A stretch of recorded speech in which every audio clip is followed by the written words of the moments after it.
दोस्तों, क्या अब बंगाल जीतने के लिए भारतीय जनता पार्टी सिर्फ एसआईआर पर निर्भर नहीं है, बल्कि मेन स्ट्रीम मीडिया के जरिए जनता में एक अलग तरह का संदेश देकर के हिंदू वोटर्स को इकट्ठा कर रही है।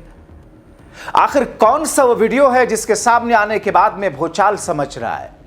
आखिर बाबा बागेश्वर के साथ में मोदी और शाह या बीजेपी की कौन सी साठ गांठ वाली स्क्रिप्ट सामने आई?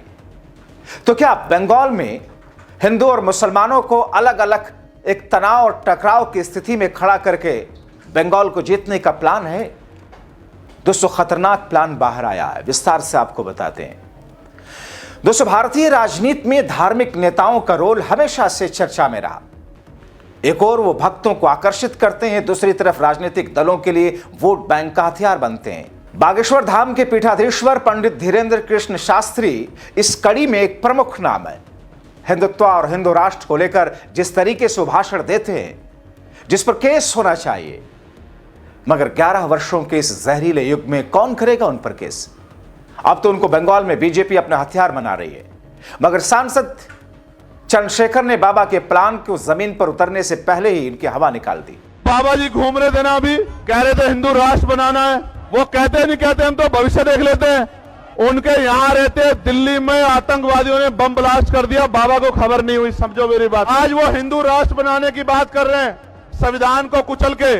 कल अगर चंद्रशेखर आजाद बहुजन राष्ट्र बनाने के लिए निकल गया 85% लोगों को लेके ना, फिर देख लेना क्या होगा। अगर ऐसे चलाना चाहते हो संविधान के विरोध में तो देख लेना। दोस्तों, बीजेपी को यह पता है कि जितना बाबा बागेश्वर का विरोध होगा, उतना ही उनकी बातों पर हिंदू इकट्ठा होगा।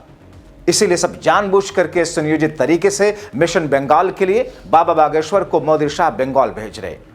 7 दिसंबर को पश्चिम बंगाल में उनकी प्रस्तावित कथा है, जिस पर सवाल उठे हैं। बाबा के मानने वाले कुछ सेकुलर हिंदू भी पूछ रहे हैं, क्या बीजेपी बिहार मॉडल की तर्ज पर बंगाल का किला फतह करने की तैयारी में है? आखिर बाबा बागेश्वर को बीजेपी के एजेंडे में क्यों उतरना पड़ रहा है? ऐसे में सवाल यह कि मोदी शाह बंगाल को किस दिशा में झोंकना चाहते हैं, हिंदू मुस्लिम या हिंदू गैर हिंदू टकराव का माहौल बनाकर?